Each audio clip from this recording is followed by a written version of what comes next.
Charadis, une émission de Radio Zinzine réalisée en collaboration avec Ruth Stegassi.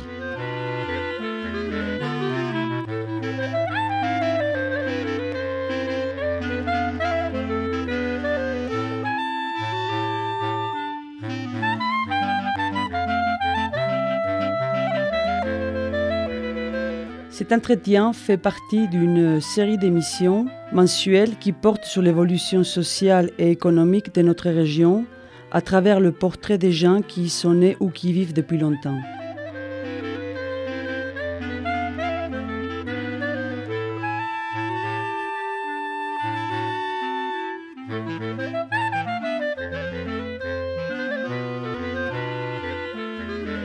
Pour nos auditeurs et nos auditrices qui ne parlent pas couramment le provençal, charadis est un terme francisé dérivé du mot charadis ou au féminin charadisso. Selon le lexique provençal et des mots d'ici, cela signifie conversation animée, longue causerie ou alors entretien de plusieurs personnes.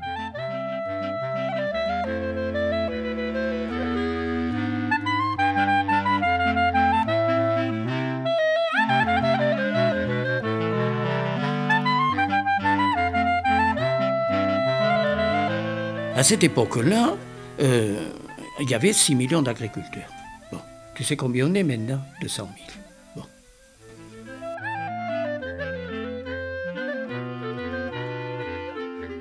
À ce moment-là, ça allait très loin. Tu pouvais être malade. Une demi-heure après, tu avais quelqu'un qui venait voir pour soigner tes bêtes. Et ça, c'était extraordinaire.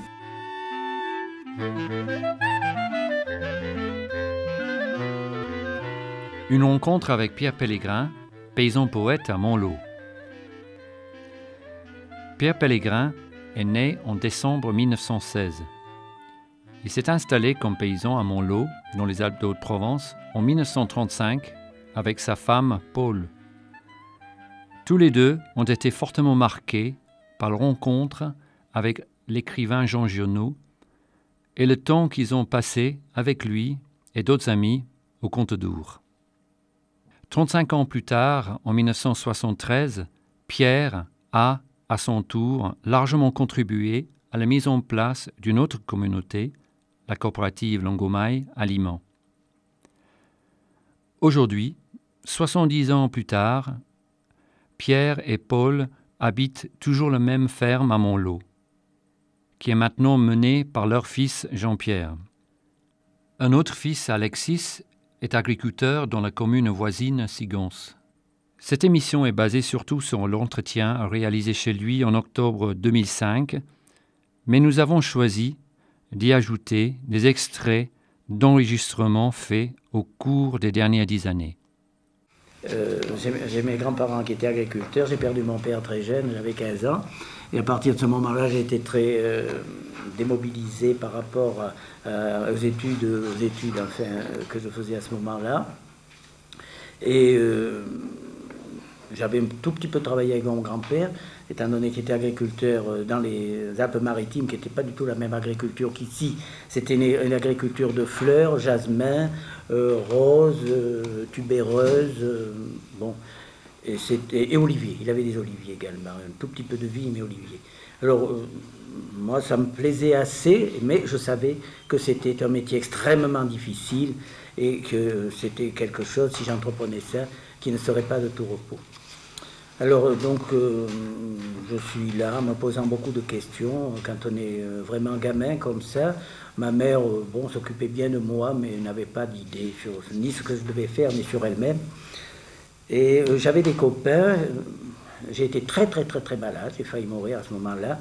Et j'ai eu des copains, dont un certain Pathé, qui était le fils Pathé, des grands Pathé, du Pathé, qui était un marginal, ce qui était rare à cette époque-là, et qui à Tourette-sur-Lot avait une petite exploitation de 4 sous, il faisait des expérimentations d'agriculture.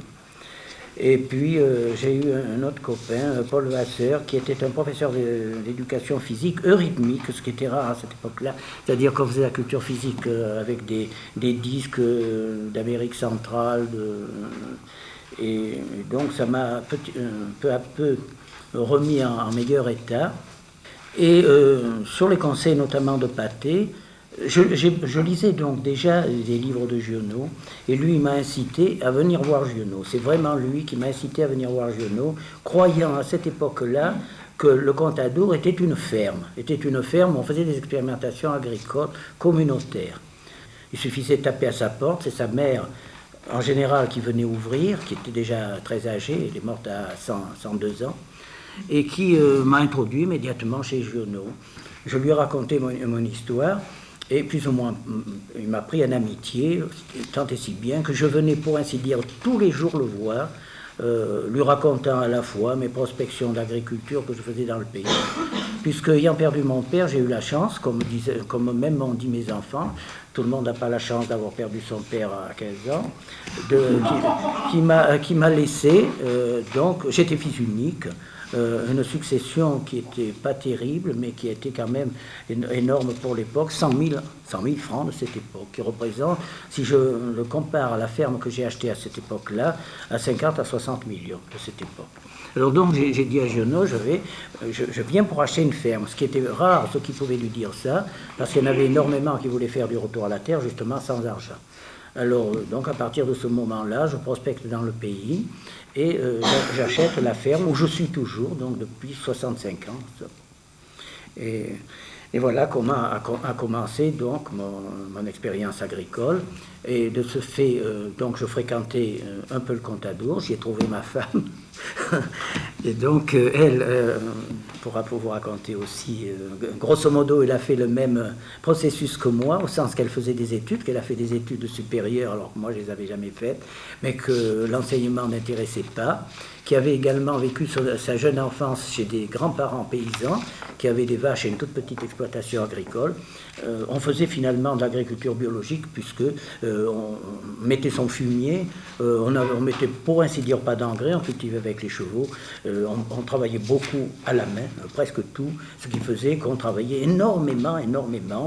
Alors donc j'ai appliqué simplement les méthodes agricoles du monde basalpin, c'est-à-dire j'ai fait des céréales, du jardinage et des céréales, et j'ai toujours eu un troupeau. C'est comme ça que par la suite j'ai eu le troupeau de Giono. Enfin, ça, c'est pas la peine peut-être de raconter tout ça, mais enfin, on peut dire que le travail du mouton, depuis toujours, a été presque ma passion. Tu connais le serpent d'étoile, le Giono? Bon, ben voilà, les bergers, un c'est le vent, un c'est la terre, un c'est la mer, ceci, on fait des belles... des choses magnifiques. Bon. Alors que le berger, c'est justement quelqu'un d'extraordinaire, mais dans un autre domaine, c'est-à-dire celui de bien mener un troupeau, de ne pas avoir des bêtes qui crèvent sans voir pourquoi, voir si elles sont maigres, si elles sont grasses, si à la fin d'une journée elles ont bien mangé ou pas, si il faut les changer de pâturage, et puis quand on les rentre, et voir quand les bêtes mettent bas, enfin il y a du temps.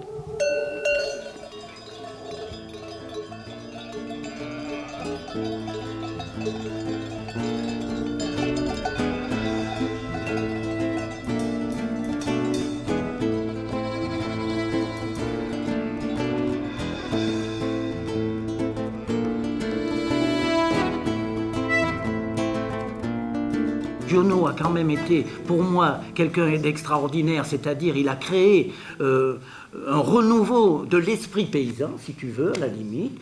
Mais enfin, on a un ami qui est plus ou moins moniteur et qui fait faire les balades de Giono, donc de temps en temps il nous invite.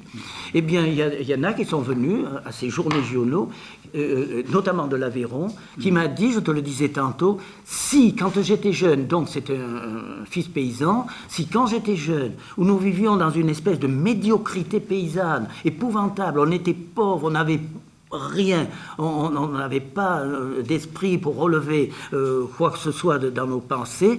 Si on avait pu avoir Giono et pouvoir avoir accès à la littérature Giono, peut-être aurions-nous été au moins plus heureux, et nous aurions eu peut-être une vie meilleure du fait de sentir qu'on n'était pas des inutiles, ou du moins des gens qui étions là rabaissés à faire des choses dont tout le monde se foutait. Oui. Jean Giono avait développé toute une théorie sur ce que pourrait être une nouvelle forme d'agriculture. L'agriculture de Giono, c'est de la folie.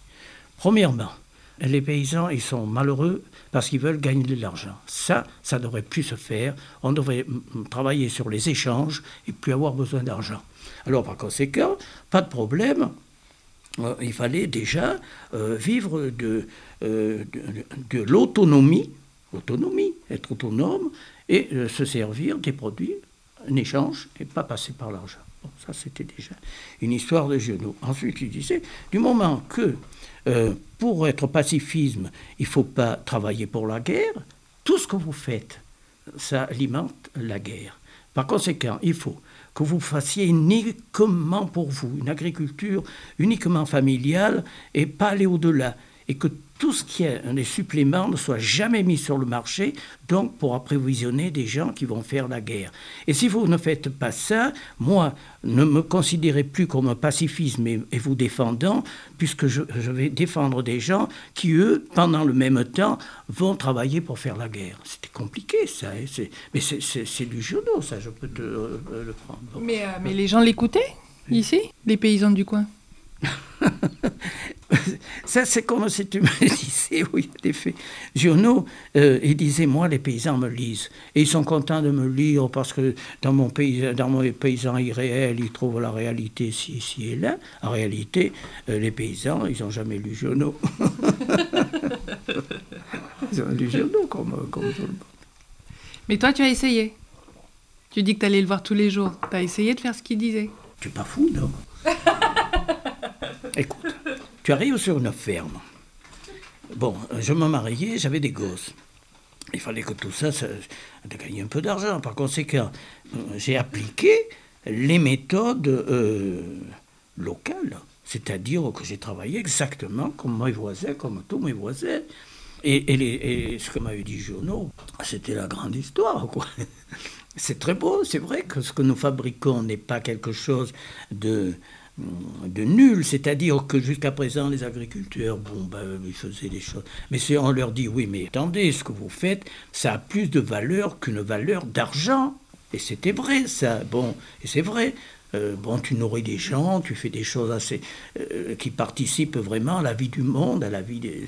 Par conséquent, si on veut passer par l'argent et tout ça, ça pouvait être illusoire, mais ça ne peut pas être illusoire. Tu ne vas pas payer en blé le maréchal Ferrand, le charron, c'est pas possible, quoi, c'est pas possible. Alors par conséquent, moi ce qu'a dit Giono, je l'ai apprécié autant que valeur, donc la valeur de ce qu'était vraiment ce que tu produis, mais une valeur spirituelle plus qu'autre chose, ça n'avait rien à voir. Voilà. Bon, alors si tu veux, Giono, il en a dit, pendant le temps que tu veux, je peux t'en raconter, parce que Giono, c'était cette histoire d'avoir une petite ferme, quelques moutons, quelques chèvres, quelques lapins, quelques poules, et tu vis comme ça, et c'est parfait, c'est parfait. Lui, il a dit, voilà la ferme que moi je vais avoir, mais qu'il n'a jamais eu. Il n'a jamais planté un radis, Giono. Bon, alors comment tu voulais t'entendre avec un mec comme ça?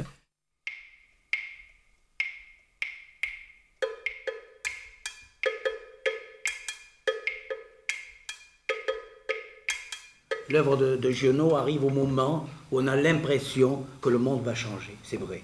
Et quand j'ai payé, peut-être vraiment les hommes vont être enfin plus heureux. Et l'œuvre de Giono arrive à ce moment-là. Donc il y a eu exactement ce qu'on disait tantôt, un confluent de choses qui ont fait que ça rentrait exactement dans ce qu'on attendait de la vie, en somme, Giono. Et ses premiers livres, ça a été un enthousiasme, on a cru. Quand Giono a écrit son premier livre, Colline, c'était son premier livre. Il avait écrit des petites histoires avant, mais enfin, Colline, c'était son grand livre qu'il a lancé. Il a été refusé 2-3 fois, hein, Colline. Bon. Et puis, brusquement, Colline, quelques mois après, il devient extrêmement connu, pas du monde entier, mais d'une partie de l'Europe.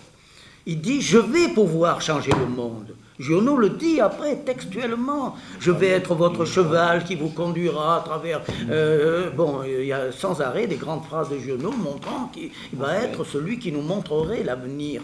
Et donc, c'était le premier lui-même qui s'est pris à ce jeu et que nous, on a suivi volontiers.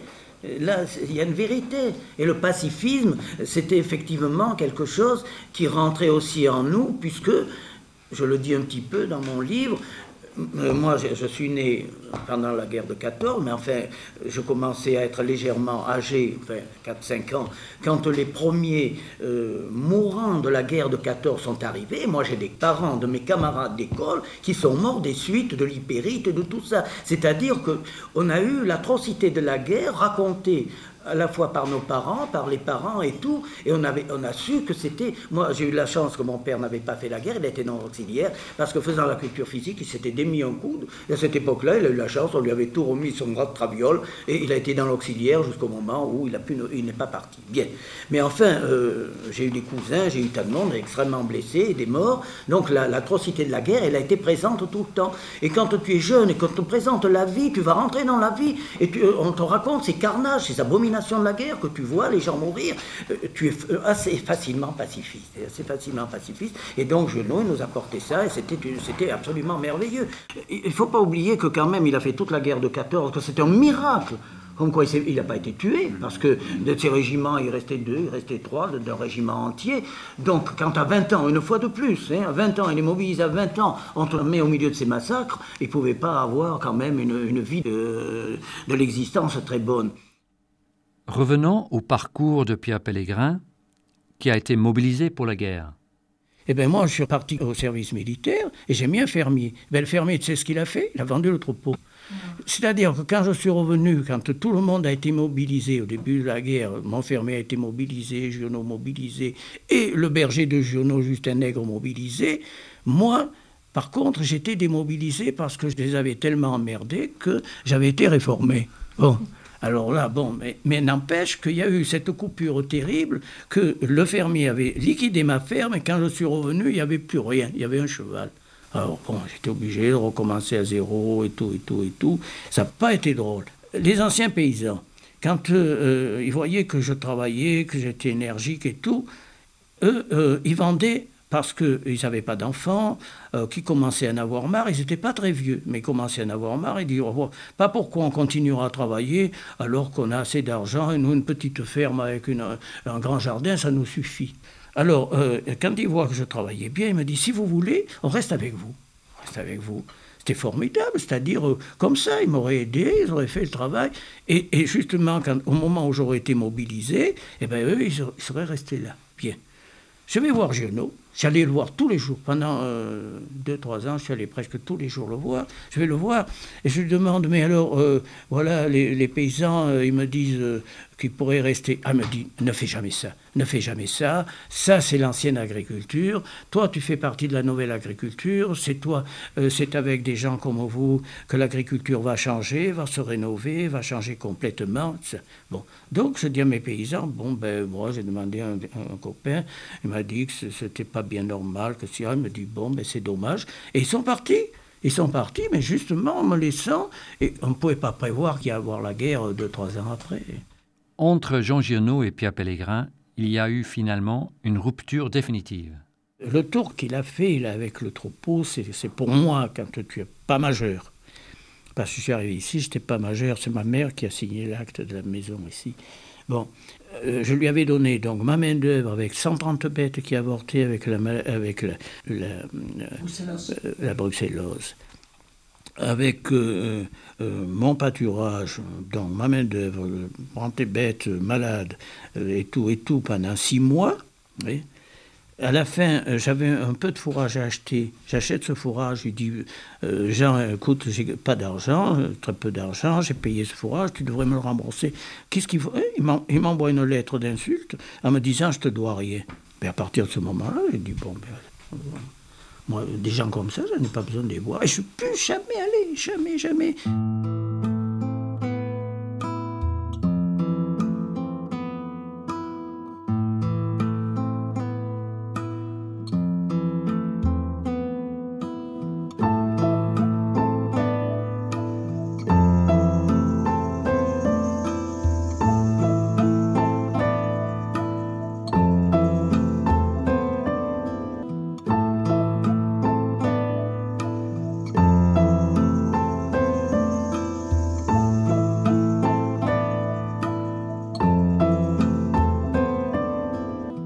À cette époque-là, il y avait 6 millions d'agriculteurs.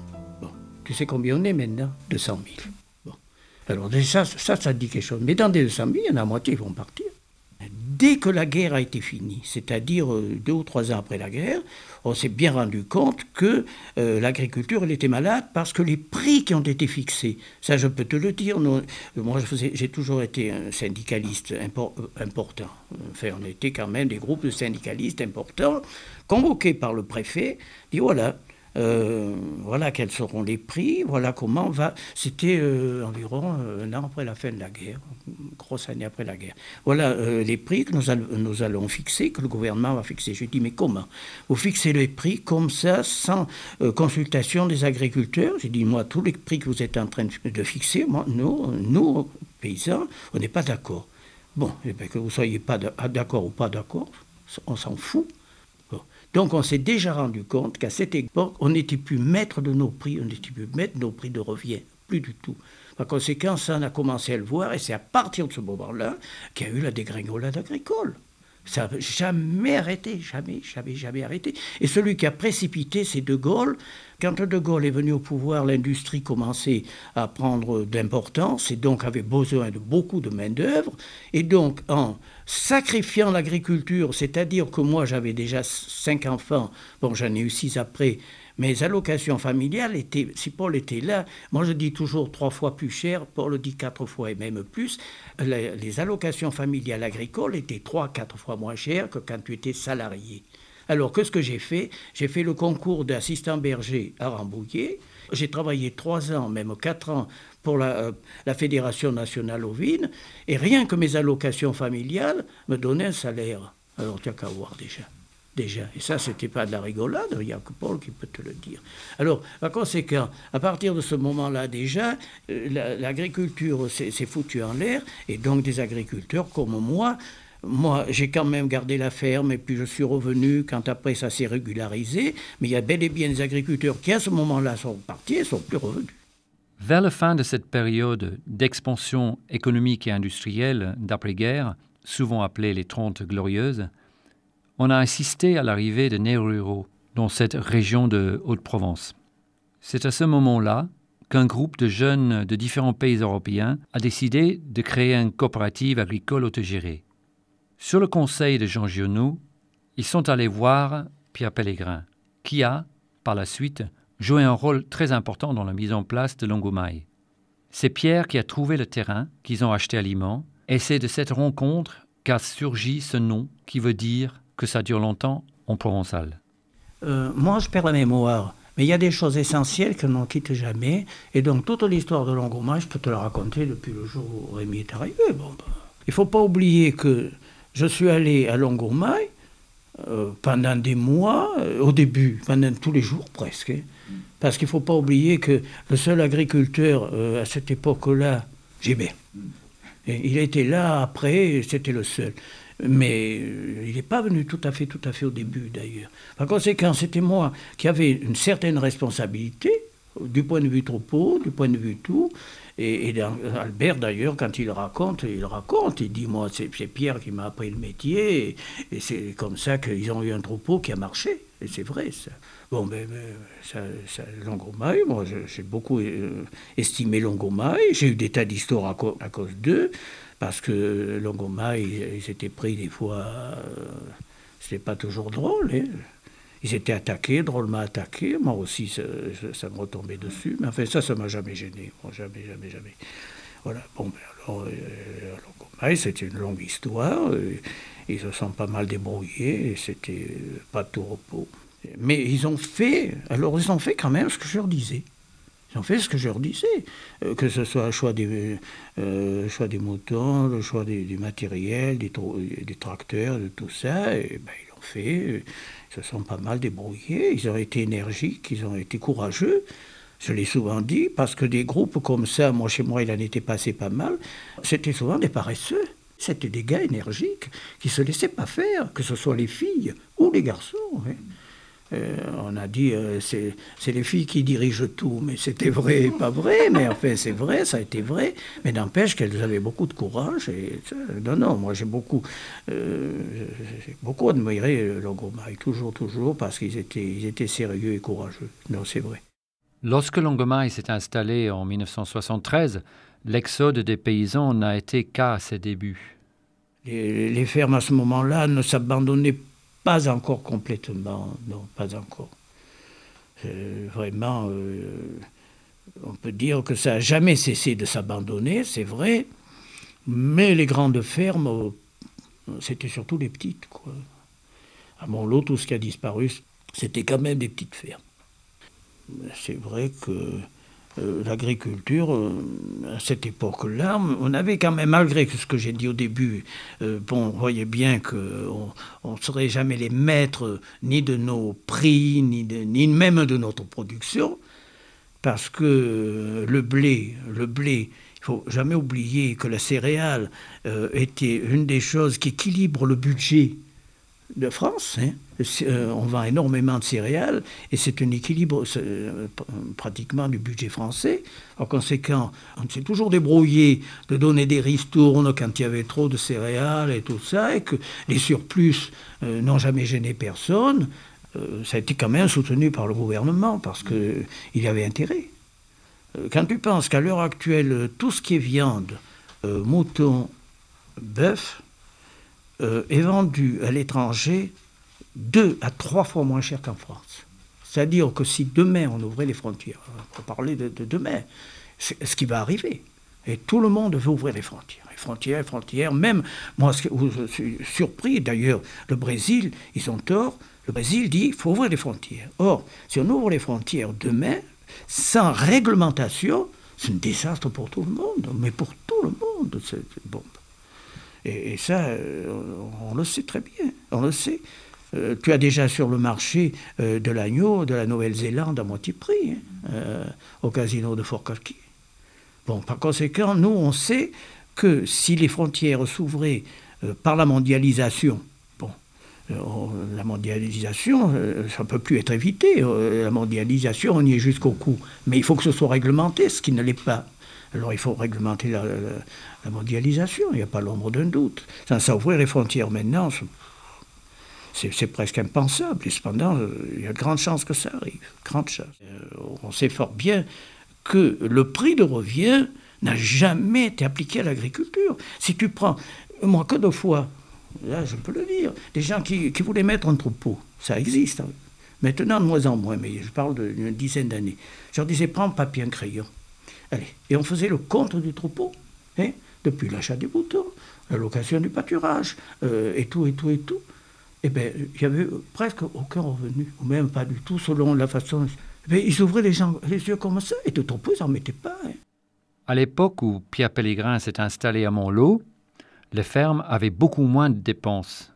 Quand je suis arrivé à Montlot, on n'avait pas d'électricité. Pas le téléphone. Je ne payais pas les impôts on les payait, je faisais des prestations avec un cheval. C'est-à-dire que de frais, on n'avait que les frais stricts de la maison. On n'avait pas ces frais accessoires qu'on a maintenant. Vous pouvez guère plus vivre sans téléphone, vous ne pouvez pas vivre sans électricité, vous ne pouvez pas vivre sans voiture même à la limite. Parce que quand vous êtes à 5 ou 6 kilomètres ou plus, que vous avez des engrais, enfin, c'est très difficile. Par conséquent, ces frais-là, si vous les rapportez, je fais de la comptabilité, mais ce n'est pas important. Si vous rapportez ça en frais hectares, il faut le sortir ça de votre ferme, de votre endroit. C'est très difficile.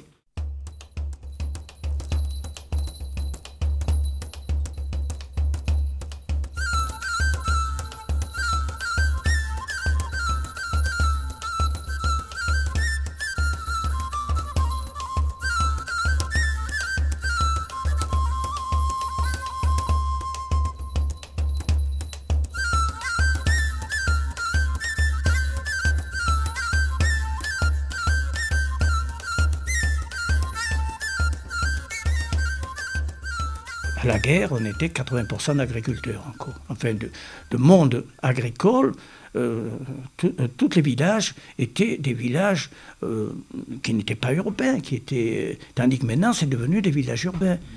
Et ça, c'est très grave. Par exemple, tu avais dans des pays, dans les pays. Mais ton Cruys, qui est à côté de moi, je connais très bien, mais ça s'est passé partout. Tu avais des troupeaux, tu avais des bêtes dans le pays. Au lieu de rural, c'est devenu urbain. Les gens ont dit, ah mais oui, mais les moutons, ça fait des crottes par terre, ça amène les mouches, ça sent mauvais, ça fait du bruit. Eh bien, qu'est-ce qu'ils ont fait? Ils se sont débrouillés pour faire vider les pays de troupeaux. À Cruys, tu n'as plus un troupeau dans Cruys. Les petits troupeaux, une dizaine de bêtes, des gens qui étaient ouvriers agricoles, ils bricolaient la chasse, les récoltes, tu sais, les récoltes, il y a toujours des récoltes, il y avait la lavande, il y avait les framboises, il y avait des tas de choses. Et puis la chasse, et chasser la grive, il y a encore 15 ans, il faut remonter au moins 15 ans. Mais avec des appelants, tu avais un sac de grive tous les matins. Ça a été un revenu phénoménal. Alors, tu avais des ouvriers agricoles comme ça, qui vivaient comme ça, avec la chasse, avec travailler un peu chez l'un, un peu chez l'autre. Et bien ça a complètement disparu, complètement. Donc à Cruys, il y avait au moins une dizaine de personnes qui avaient des petits troupeaux. C'était la femme qui les gardait dans le communal au-dessus de Cruys. Ils n'avaient rien, ils n'avaient pas un bout de terre à eux. Mais gardaient dans le communal quelques moutons. Ben, la femme, quand elle avait 2 minutes, elle allait garder ses moutons. Bon. Ça a disparu. Tu me diras que c'est pas un avenir extraordinaire, ça. Mais enfin, c'est pour ça que les villages se sont transformés totalement, complètement. Maintenant, les gens qui y sont, moi, c'est-à-dire Cruys ou Saint-Étienne, tout le monde te connaissait. Maintenant, c'est fini. Bon. Enfin, c'est pour dire tout ça que cette agriculture qui a foutu le camp, ça s'est répercuté partout, si tu veux. Partout, ce monde agricole où tu allais à Saint-Étienne ou n'importe, tu pouvais parler avec n'importe qui d'agriculture, c'est fini, absolument fini. Ça. Et donc, c'était quand même la vie du pays. C'était la vie du pays. Tu avais le maréchal Ferrand, tu avais le charron, tu avais le bourrelier, tu avais toutes les branches déjà qui ont disparu. Et ça a l'air de rien. Mais c'est extrêmement important parce que l'agriculture ne pouvait survivre à cette époque-là qu'avec ces artisans-là. Dès que tu avais quelque chose, tu allais faire chez le charron, tu faisais resserrer tes roues, réparer tes roues, tu avais un tombereau à faire, etc. Bon, tu avais le charron. Et alors, à partir de ce moment-là, donc il y avait une communauté extrêmement importante de paysans. Ça manque un pays, ça manque le pays. C'est là que le pays maintenant, il est tout ce que tu voudras, mais il n'y a plus rien. Il n'y a plus rien dans un pays. C'est comme si ça avait été effacé. C'est une phrase qui me laisse un peu drôle, effacée. Bon, c'est-à-dire que les choses n'arrivent pas d'un seul coup. Effacé, on pourrait dire, il y a quelque chose... Non, c'est pas tout à fait comme ça. C'est-à-dire que petit à petit, ça s'est fait, ça. C'est petit à petit. Pourquoi tous ceux qui travaillaient comme ça, au bois, au fer, tout ça, les menuisiers, il y avait 4 menuisiers à Saint-Étienne, il n'y en a plus. Ils sont partis petit à petit parce que les paysans eux-mêmes sont partis. Tous ces gens, maintenant tu fais une porte, une fenêtre, tu vas voir quelle est la dimension, comment ça s'appelle en fait. Voilà. Et alors qu'à ce moment-là, tu faisais une porte et puis après tu disais voilà la dimension, faites-moi la porte ou la fenêtre comme ça. Maintenant c'est l'inverse. Tu achètes d'abord la porte et la fenêtre à la norme internationale ou nationale et puis après tu fais ton trou. Bon, et bien, tout ça. Voilà. Alors, qu'est-ce que tu veux faire? Qu'est-ce que tu veux faire d'un pays qui, justement, se transforme au point qu'il n'y a plus de communauté. Il n'y a plus de communauté. Moi, la plus belle chose, quand je suis arrivé ici, c'est ça, la communauté. Je suis arrivé ici, donc j'avais acheté tout. Le matériel, les animaux, tout. Et notamment, j'avais une moissonneuse, une lieuse. Une lieuse, tu sais ce que c'est, moissonneuse, lieuse. Bon. À cette époque-là, je te parle donc de 35, 36, il y avait très très peu de gens qui en avaient. Mon ancien propriétaire l'avait acheté parce que justement, il se trouvait seul et puis débordé. Il en avait acheté une. Bien. Eh bien, il n'y avait pas 8 jours qu'on était là, un des voisins à côté, qui m'a dit, voilà, si vous pouviez nous faire la moisson. Et puis ça a commencé comme ça, et je faisais la moisson, on était 4 ici.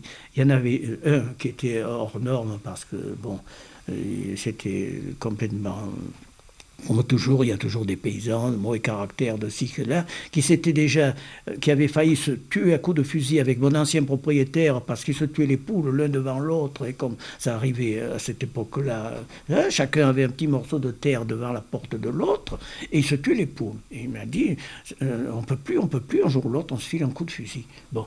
Et alors, c'est-à-dire que justement, il y avait ce rapport entre voisins qui, quand il était assez bon, ça se résolvait, ça, on échangeait les morceaux, on se débrouillait comme ça. Tandis que quand il y avait une animosité trop grande, c'était au contraire, c'était un malin plaisir de rien faire pour continuer à se tirer dessus, à être... On faisait tout. On faisait la moisson, on faisait les fourrages, parce que les fourrages, il y a la récolte après, des petites graines, du trèfle, du sainfoin, de la luzerne, qu'il fallait couper comme ça, ensemble, quoi, avec une machine.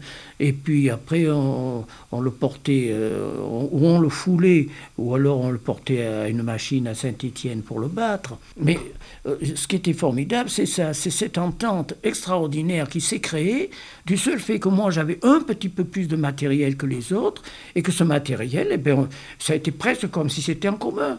Et on a travaillé avec les autres avec ce matériel. Et ça, c'était extraordinaire parce que à ce moment-là, ça allait très loin. Tu pouvais être malade. Une demi-heure après, tu avais quelqu'un qui venait voir pour soigner tes bêtes. Et ça, c'était extraordinaire. Il y avait une communauté vraiment... Ce qu'il y avait surtout avant-guerre, c'est qu'il y avait peu d'importations. Le commerce, ce commerce extraordinaire qui existait, en réalité, quand tu avais un troupeau, tes bêtes étaient mangées sur place. Il n'y avait pas tellement d'importation et toi-même d'exportation, très peu, très très peu. Le pays se suffisait. Quand tu penses que maintenant, justement, on ne se suffit plus en viande, ni en mouton, ce qui est encore plus fort, ni en bœuf, ni rien du tout. À ce moment-là, on se suffisait. On se suffisait. Par exemple, l'histoire du cochon. Les boucheries n'ouvraient avant-guerre et juste encore quelques temps après, mais enfin, là, ça commençait à...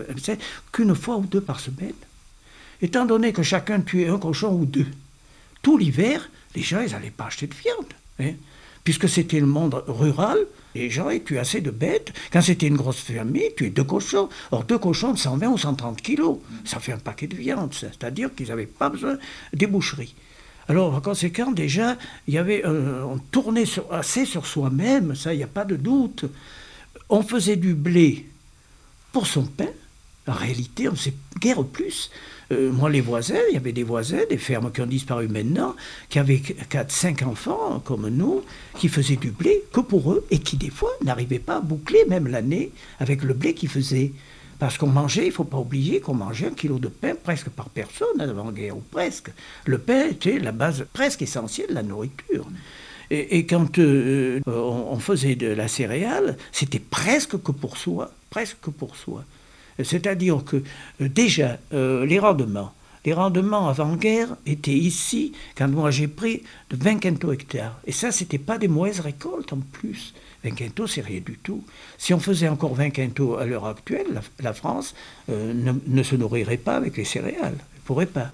Eh bien, moi, j'étais le seul à avoir un tracteur. Je curais l'écurie des gens, je curais les moutons, je sais, parce que la manutention du fumier, moi, je l'ai faite à la main. Je curais à la main les bergeries, étendre le fumier à la main, et tout, et tout, et tout. Quand tu as un tracteur, hop, ça s'est liquidé.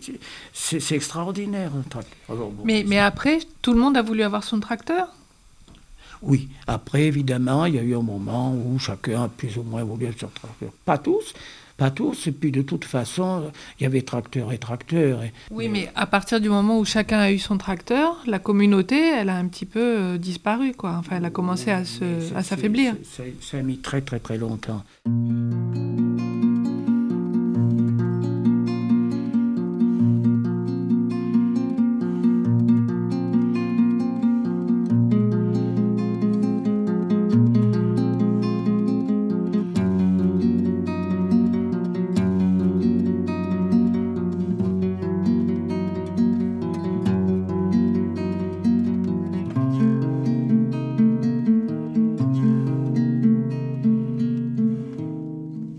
l'arrivée du tracteur a certes soulagé le travail des paysans, mais elle a aussi créé de nouvelles contraintes économiques.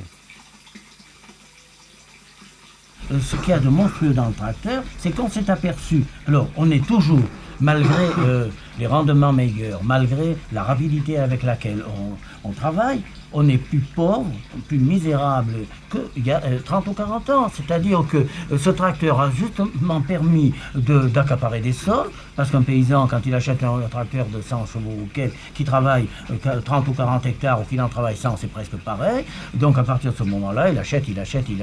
Et malheureusement, il n'est pas plus riche, il est même plus pauvre. Alors c'est ça le désastre. Il y a quelque chose c'est là aussi où on touche cette histoire de rendement. Moi je pense que c'est la pire des choses qui puisse exister, puisque le rendement n'assure pas aucunement le bonheur, et il détruit, bon, du point de vue écologique, c'est vrai, d'une part, puisque tu n'arrives, autrefois moi je faisais des prairies, j'avais des bêtes et tout ça, maintenant tu as un équilibre qui se crée sur 2 ou 3 cultures, pas plus. Et c'est facile avec un tracteur, parce que labourer, quand là les enfants ils ont labouré, mettons 40 ou 50 hectares, moi il me fallait 3 mois pour faire ça. Pour vivre que de ça, il faut 600 bêtes à l'heure actuelle. Il faut 600 bêtes. Parce que autrefois, tu faisais ça avec les bâtiments de ta maison. 600 bêtes. Tu es obligé d'avoir une bergerie, d'avoir des pâturages en conséquence, c'est-à-dire les tiens plus ceux de location. 600 bêtes, à l'agnelage, impossible. Un berger ne peut pas faire l'agnelage de 600 bêtes, c'est pas vrai. Donc aux agnelages, il faut des membres de la famille ou avoir quelqu'un qui vient aider, etc. Alors donc il y a tout cet ensemble qui fait que tu as des frais relativement important. À Ongles, un gars, il avait un troupeau d'environ 400 bêtes. Un beau jour, il décide de s'étendre, et là, il construit une belle bergerie. À partir de ce moment-là, il me dit, le troupeau, ça rapporte plus rien. Il avait emprunté je ne sais pas combien de millions. Hein. Il avait emprunté, il fallait qu'il paye le crédit agricole. Il a pris un berger, un très bon berger, qui lui a coûté plus cher. Bon, ben voilà. Mais il en faut très peu. Le troupeau, c'est à l'heure actuelle encore en équilibre, et on le sait. S'il n'y avait pas les primes, bon ben, ce serait bien juste. Hein. De toute façon, maintenant on dit aux paysans quand que ça ne va pas, ah ben il faut vendre directement tes produits, mais il faut pouvoir le faire. Voilà. Autrefois, le paysan ne vendait pas directement ses produits, c'est pas vrai. Quand on faisait des œufs, puisqu'on avait tous des quantités de poules formidables, il y avait sur le marché de Fort-Calquier des milliers de douzaines d'œufs. Ben, les gens, ils amenaient les paniers d'œufs, mais ils les portaient au marché, et puis il y avait le type qui les ramassait. Mais ça, c'est pas encore complètement la vente directe. Non, parce que une fois par semaine. Ben oui, c'était qu'une fois par semaine. Tu allais au marché, tu vendais tes produits au marché. Mais c'est pas pareil, ça. Tandis que la vente directe, c'est trouver un abattoir, maintenant ils t'imposent une voiture au frigo et tout.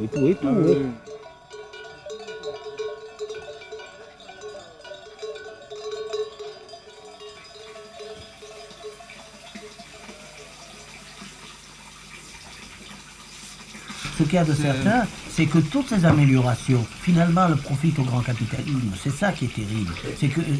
C'est qu'on revient toujours là-dessus. C'est une force considérable maintenant, ça. Parce que qui c'est qui peut mettre des millions à des poulaillers? Ils sont sûrs qu'ils vont réussir. Et c'est ça. Il y avait hier au soir un truc sur les parfums de Grasse, assez extraordinaire. Bon, le parfum synthétique peut valoir 1000 fois, 100 000 fois moins cher que le parfum. Ils ont dit un truc assez extraordinaire. Ils ont dit maintenant, le parfum, ce n'est qu'une histoire de marketing. Et je crois que tous nous sommes là-dessus. Tu vois, on te martèle, on te fait manger ce qu'on veut, on fait ce qu'on veut. Et qu'est-ce qu'il y a là derrière? C'est bien le capitalisme là derrière. Ils ont dit ce truc extraordinaire pour une marque de parfum. Si le marketing n'existait pas, cette marque n'existerait pas. Ça va jusque-là, quoi. C'est-à-dire c'est la création intégrale d'un produit. On devrait faire du marketing pour les paysans maintenant.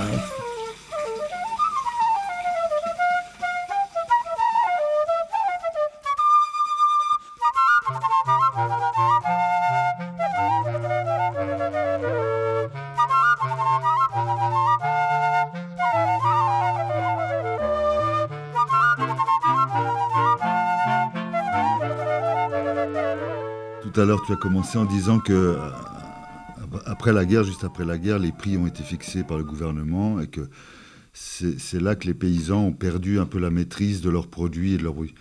Est-ce que tu peux expliquer comment ça s'est passé avant la guerre? Est-ce qu'il y avait une organisation de marché que les paysans maîtrisaient?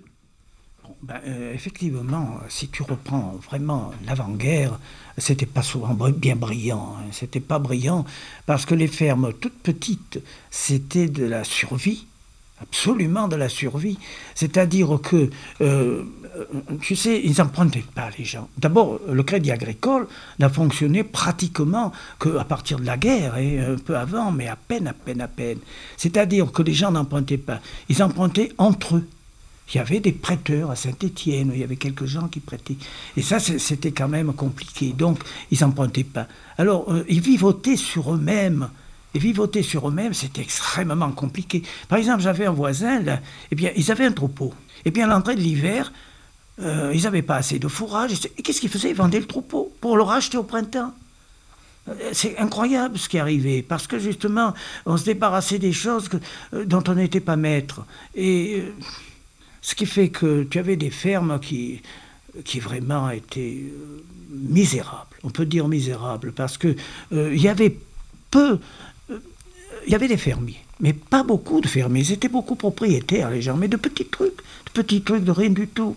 Ils avaient 1 ou 2 hectares à l'arrosage. Alors, avec cet arrosage, ils se débrouillaient de faire des produits qui vendaient un peu mieux, ça, mais c'était pas brillant du tout. Et quand ils étaient alors petits fermiers de 4 sous, ils tâchaient de travailler un peu chez les uns, chez les autres, qui voulaient bien accepter de les prendre pour tailler la vigne, tailler des arbres, ou sortir du fumier notamment. Moi, je sais que j'ai souvent pris des gens pour m'aider pour sortir du fumier. Quand tu sortais à la main, tout à la brouette. La situation des bergers salariés était aussi très dure. Un berger, par exemple, et notamment les bergers de montagne, c'est extraordinaire. Exprimer ça, c'est presque impossible. Berger de montagne qui a la solitude pendant 3-4 mois, qui vit avec d'énormes troupeaux, 1000 bêtes, souvent des responsabilités énormes. C'est assez extraordinaire, le berger. Le berger, c'est un type à part, le berger. Moi, quand j'ai fait un petit peu berger en Crau, puisque quand on faisait l'école du Merle, après on était obligé de faire un stage en Crau. Mais il fallait voir comment était traité le berger. Il mangeait sur des tables en zinc, il n'avait pas d'assiette, on lui servait comme ça sur la table les portions. Il y avait les bergers, en Crau-Camargue, il y avait les bergers et les laboureurs, hein, il y avait les deux. Le laboureur n'acceptait pas de manger avec le berger, il était toujours à part. Le berger, c'était le dernier. Il couchait dans des chambres, matelas par terre, et comme il y en avait beaucoup qui se saoulaient la gueule, les samedis et les dimanches, c'était impossible de vivre, c'était des gens qui dégueulaient là-dedans. C'était infernal, c'était une vie infernale. Et dit aussi une chose, c'est qu'on était berger à 7 ans. Le berger de Giono a été berger à Montlot à 7 ans. Et on l'envoyait coucher le soir à l'obscurité totale de chez le patron à la bergerie, justement. Il était terrorisé par ces 150 mètres qu'il devait faire à 7 ans, tout seul. Mais enfin, il avait une grosse responsabilité, ce gosse, malgré tout. On le faisait garder les moutons, bel et bien.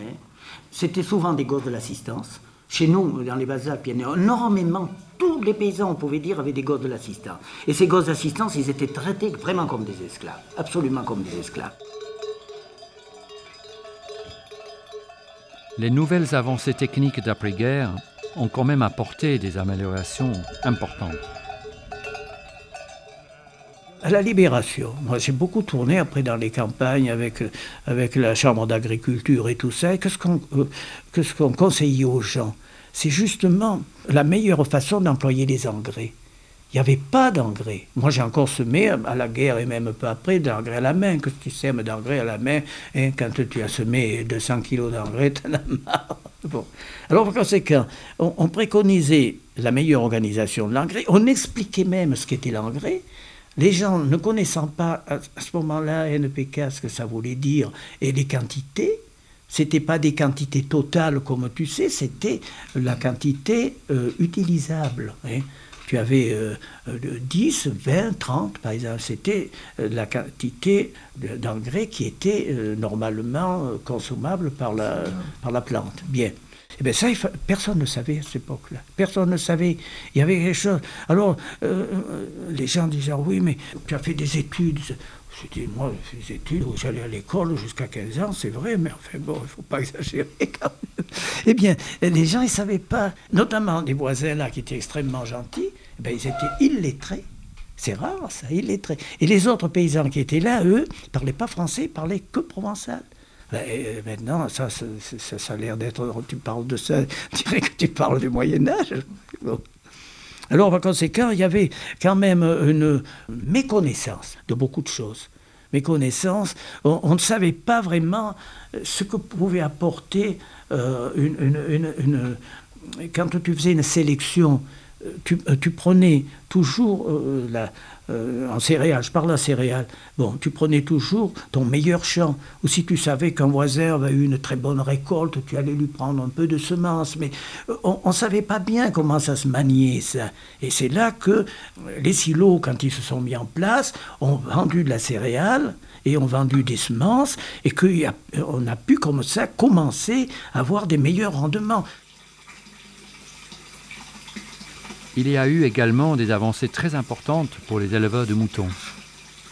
Il y avait encore des mortalités de troupeaux par une chose extrêmement simple, la strangulose. Strangulose, c'est des petits vers qui se mettent dans l'intestin, tout ça, qui te décimaient un troupeau. Il y avait déjà les vétérinaires, il y avait déjà tout, ils ne le savaient pas. C'est-à-dire qu'il y avait des gens qui se trouvaient du jour au lendemain à la tête de 2 000 à 3 000 moutons sans un mouton. Il y a 50 ans. En 1950, moi j'étais envoyé. Tout ça, maintenant, c'est archi connu. Les grandes maladies comme ça n'existe plus. C'est fini, ça. Mais Paul était témoin. Je suis allé avec l'assistant berger Bougeron, une fois dans un troupeau de gare. Vous avez 2000 bêtes. Le jeune, on est arrivé, il y avait des bêtes mortes un peu partout. Mon copain, là, il prend un couteau, il ouvre un mouton. Dans l'intestin et l'estomac, tu avais des vers que tu attrapais au paquet, comme ça. Alors, il voulait se suicider, mais c'est pas la blague, c'est ma femme, je peux te dire, parce que là, elle était avec nous. Il voulait se suicider, il dit de génération en génération, on a eu des troupeaux, regardez. Alors c'est vrai que c'était lamentable, ils étaient maigres, les bêtes étaient maigres, il y en avait qui mouraient, ça. Le lendemain, on a traité, avec la phénothiazine, ça ne produit rien du tout, on a traité. 8 jours après, le troupeau allait mieux, on est revenu 15 jours après, parce qu'il faut faire 2 traitements, parce qu'il y a les œufs qui naissent et puis ça continue. Au bout d'un mois, son troupeau était magnifique. Bon, mais ça, tu vois, c'est une chose. Il fallait que ça se sache et ça se savait pas. Les gens n'étaient pas formés. L'école d'agriculture, personne n'était allé jamais dans les écoles d'agriculture dans un coin comme nous. Personne, jamais. Par conséquent, maintenant, pour avoir une ferme, on est obligé. Tu ne peux pas acheter une ferme ou même la louer, sans avoir un diplôme d'une école d'agriculture. Cette époque-là, si tu avais dit ça, les gens, c'est pas... Ah oui, mais ça, c'est ça qu'on comprend, qu'on arrive même difficilement à comprendre, finalement, qu'il y a eu une évolution qui a été quand même considérable, il n'y a pas de doute. Parce que soit que nous étions, bien sûr, dans un département... Bon, pas misérable, parce qu'il y avait quand même Manosque, c'était quand même, pour nous, la grosse agriculture, Manosque. On faisait des pommes de terre, ils faisaient quand même du jardinage, et puis, alors à la guerre, ils ont commencé à planter des arbres en pagaille. Et justement, Junot me dit, et surtout, on ne fait jamais de pêcher, c'est la catastrophe, les pêchers. On ne savait pas, on ne connaissait pas la maladie des pêchers. On plantait des pêchers, 2 ans après, ils étaient morts. Ça a été terrible, les pêchers. Alors bon, justement, qu'après, ça a été plus ou moins abandonné. Enfin, on a commencé à mieux savoir les cultiver. Mais le pêcher, ça a été le désastre au début, le vrai désastre. Ça, on ne s'en rend pas bien compte. Alors après, on est passé au pommier, parce que le pommier, effectivement, c'est plutôt plus facile, parce que le pêcher, si tu ne traites pas régulièrement et tout, c'est très complexe, le pêcher. Ici, par exemple, on avait des pommiers. Moi, pendant la guerre, j'ai récolté jusqu'à 3 000 à 4 000 kilos de pommes. Mais on avait des pommiers comme ça. Tu avais 300 kilos de pommes sur un pommier, tu vois, des vieux pommiers, mais pas toutes les années. Bon, mais l'année où ça rapportait vraiment bien. Et puis bon, ce genre d'agriculture où tu faisais beaucoup de choses disparaît. Petit à petit, tu as fait plus qu'une seule chose.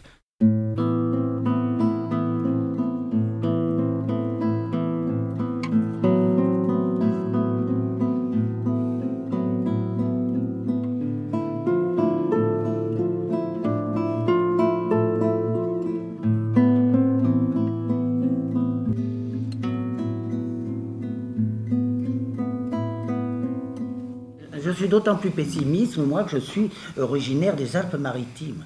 Où les Alpes-Maritimes, c'est la disparition totale. C'est pas comme dans les Basses-Alpes ou Dieu sait où. C'est la disparition totale.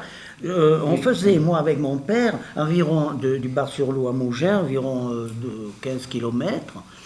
C'était couvert de jasmin des deux côtés. Et le jasmin, ça fleurit la nuit. Et on aurait dit qu'il avait neigé. Et depuis maintenant, un peu plus tard, dans quelques temps, jusqu'à fin octobre, c'était blanc tous les matins. Et il y avait autant de femmes qu'il fallait pour que la cueillette de jasmin soit finie à midi. On n'avait pas le droit de cueillir après le midi parce que les fleurs avaient déjà souffert et comme ça.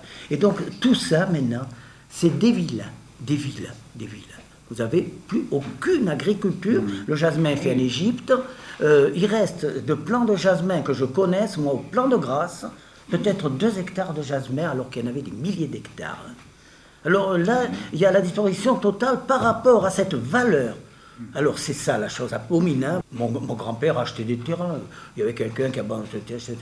Maintenant, terrain, c'est une fortune. Un point, c'est marre. 1 hectare de terrain valait comme 1000 hectares d'autrefois. C'est une fortune. Donc, il y en a quelques-uns qui essaient de continuer, vous voyez, de bricoler. Puis il y a eu une grêle absolument terrible il y a 4-5 ans à Antibes. Il y avait des serres à Antibes à perte de vue en verre, à perte de vue, quand vous preniez la route qui allait à Nice. Il y a eu cette grêle qui a écrasé à peu près toutes les serres. Elles n'ont jamais été remontées parce que c'est tout passé en terrain de construction. Vous voyez plus de serres à Antibes. Et bien c'est tout comme ça. Dès que le moindre déséquilibre, c'est fini. C'est fini. Alors chez nous, c'est pas tout à fait pareil, mais il y avait quand même 20 exploitations à Montlot. Il en reste 4, il en restera peut-être 3. C'est quand même assez dur à voir quand même.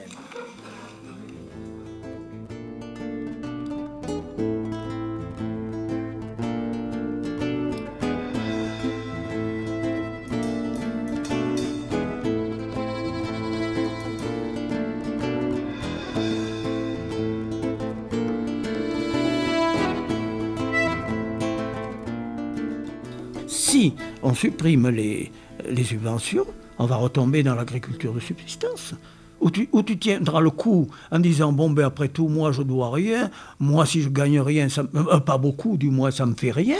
Donc, ça s'apercevra comment, cette agriculture-là, hein? Ou alors, quelqu'un qui a une famille, comme Jean-Pierre ou ceux qui ont des familles, ils diront, bon, ben, on tâche de faire autre chose, et puis voilà. Et qu'est-ce qui se passe? Dans toutes les fermes à Montlot qui ont été abandonnées, il y a des gîtes. Il doit y avoir à Montlot au moins 10 ou 15 gîtes.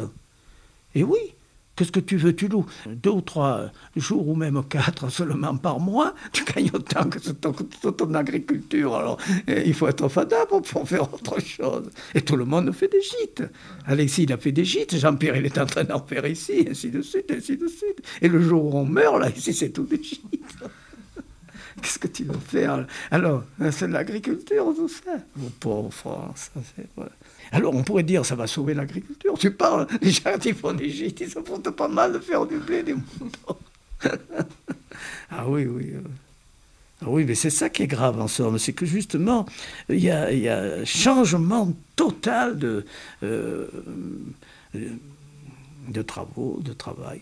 Total. Et alors l'agriculture dans tout ça, pas l'agriculture dans tout ça, elle fout le grand tas. Alors une agriculture uniquement paysagère, pour que les gens des gîtes puissent avoir un paysage agricole. C'est-à-dire, mais oui, écoutez, cultivez. On ne vous demande pas ce que vous gagnez, ce que vous perdez, ça. Cultivez, parce qu'on ne peut pas laisser des terres quand même incultes, comme le Sahara. Donc cultivez. Alors, on cultive pour l'environnement. Mais enfin... Un paysan qui a toujours cultivé pour alimenter les gens en viande, en céréales, en tout ce que tu voudras, en légumes, on te dit, oh, mais ça, on s'en contrefou, pourvu que ce soit cultivé, le reste, on s'en fout. Mais si les paysans rigolaient pas et disent, bon, ben, ça va, on se fout de nous, ben, nous, on va se foutre de votre gueule, attendez. Oh, c'est pas possible. C'est pas possible, quand même, surtout quelqu'un comme moi qui a vu quand même cette agriculture sans être prospère, qui était quand même quelque chose de formidable dans les villages. Bon, il y avait les gens qui travaillaient, quand tu parlais avec eux, comment ils avaient labouré, comment ils avaient pu avoir une meilleure récolte. Il y avait des histoires de récolte.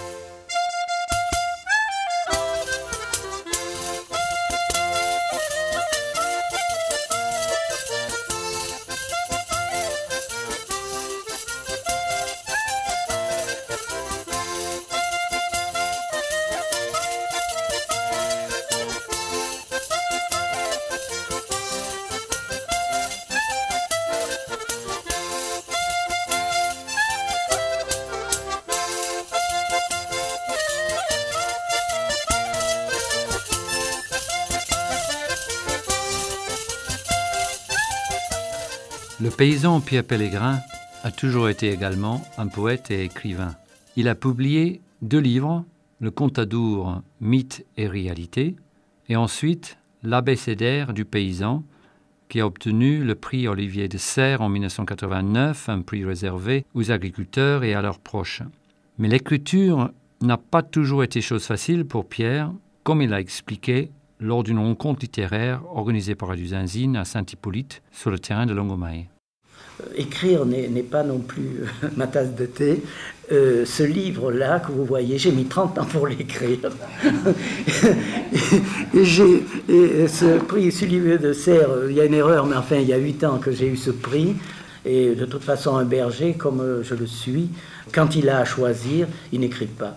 Un berger n'écrit pas, et d'autant plus qu'on peut dire que beaucoup de choses qui ont été écrites à la fois sur le monde agricole et à la fois sur l'artisanat même, on peut dire, a rarement été écrit par un professionnel du métier. Très, très, très, très rarement. Oui. Mais je pense que parce qu'on est presque automatiquement manuel. Et que manuel, c'est être debout. Moi, je dis toujours, écrire, c'est être assis. C'est-à-dire, c'est là, réfléchir à quelque chose que l'on va faire. Il semblerait qu'il n'y a pas de création. Tandis que quand vous êtes un manuel, moi, j'ai été paysan, maintenant, je suis menuisier. Bon, j'ai pas mal de machines, je travaille beaucoup pour mes enfants, j'ai fait énormément de choses. Je rentre dans mon atelier, quand je fais en ce moment, je fais des cadres pour mes enfants, ou des dessous de plats, ou enfin, j'ai fait des tables, j'ai fait de tout. Bon, quand tu as une création visible. Quand tu écris, d'une part, tu es mauvais juge de ce que tu écris, très facilement. C'est-à-dire que tu es jamais très heureux de ce que tu écris. Tu as toujours un peu peur de ce que tu dis. Est-ce que ce sera bien, ce sera mal, ça peut être pris. Et moi, j'ai écrit ça, c'est rien, ce petit livre. Mais je peux dire que je l'ai écrit plus de 10 fois. C'est-à-dire que tu prends quelque chose, tu le relis. Ah, tu dis non, ça va pas. Ça, tu en rajoutes, tu en remets. C'est-à-dire, c'est une perpétuelle création. Bon, qui est une création, si tu veux, c'est pas mal.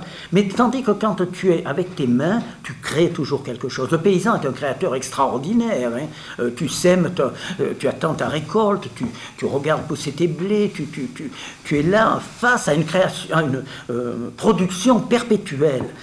Il y a une espèce de nécessité poussée par notre société un peu épouvantable qui fait que de temps en temps, on a envie du moins de dire les choses qui ne vont pas ou qui vous choquent énormément. Et ce livre, comme vous pourrez le lire, c'est une rébellion contre le mode de vie agricole, la disparition du monde agricole, de la société, effectivement, cette société agricole qui n'a plus rien à voir avec maintenant celle qui existait à cette époque-là. Il y a une espèce de cri, il y a une espèce de satisfaction, on peut dire que c'est un soin qu'on se donne, mais je cherche le mot, une thérapie. C'est un genre de thérapie qui fait que quand tu souffres de quelque chose, tu l'écris et ça te fait moins mal.